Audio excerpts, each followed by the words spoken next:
আজকে আপনাদেরকে একটা ব্যাপার দেখাই। ব্যাপারটা হইতেছে এই যে দেখেন, আমাদের হোটেলে এই যে মিশরীয় ইজিপশিয়ান এম্বাসির আর লোকেরা আসছে। এরা প্রতি 3 মাস পর পর এখানে আইসা কনসুলেট সেবা দেয়। আর আমরা বাংলাদেশের মানুষরা দেখবেন, এম্বাসির লোকেরা দেখবেন, এরা কি করে, এরা বাংলাদেশিরা রাস্তার মধ্যে দাঁড়া করায় দেয়। এই তীব্র গরমের মধ্যে এই মানুষ, বাংলাদেশের মানুষ, এই প্রবাসীরা দুর্ভোগ পোহায়। আর এদেরকে দেখেন কত সুন্দর ব্যবস্থা করে দেই আমরা, চেয়ার বিছায়া দেই, কত সুন্দরভাবে পরিপাটি কইরা এদেরকে আমরা দেই। চা নাস্তারও ব্যবস্থা কইরা দেই আমরা আমাদের হোটেল থেকে। তো আমরা বাংলাদেশিরা আর কি নিতে পারে না এরকম একটা ইয়া। আমরা কি করে বাইরের মধ্যে রাস্তার মধ্যে দাঁড়া করায়।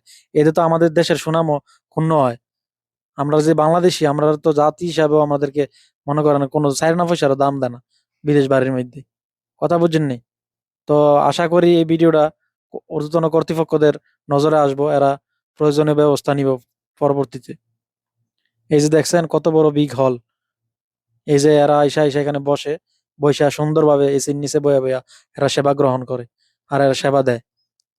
আর কি আর বলবো, এই হলো আমরা বাংলাদেশিদের পরিস্থিতি। ওই যে উপরে ছবি